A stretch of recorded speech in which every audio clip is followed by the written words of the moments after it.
আসানসোলে ১৯ নম্বর জাতীয় সড়কের উপর ভয়াবহ ট্রাক দুর্ঘটনা। সূত্র মারফত জানা গিয়েছে, গতকাল গভীর রাতে আসানসোলের উদ্দেশ্যে আসছিল একটি লোহা বোঝাই ট্রাক। হঠাৎই নিয়ন্ত্রণ হারিয়ে তীব্র গতিতে গোবিন্দনগর মোড়ের কাছে জাতীয় সড়কের মাঝের ডিভাইডারে সিসিটিভি ক্যামেরার খুঁটির উপর সজোরে ধাক্কা মারে।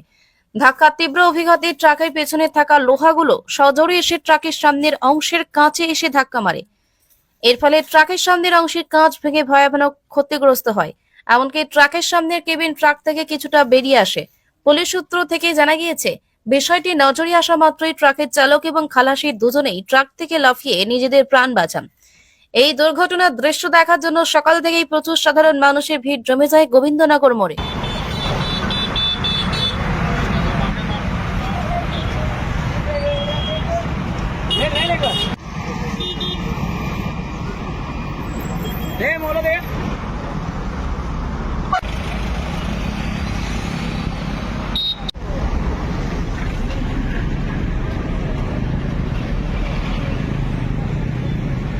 পুরো মাঝি পাড়া দাবা কালকে কালকে আল্লাহ পড়ছে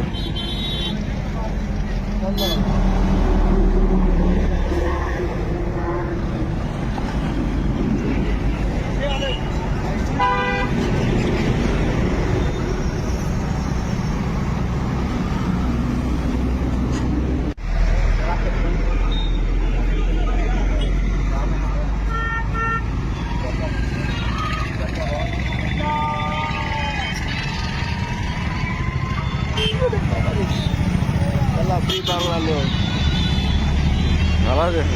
ভালো আছে।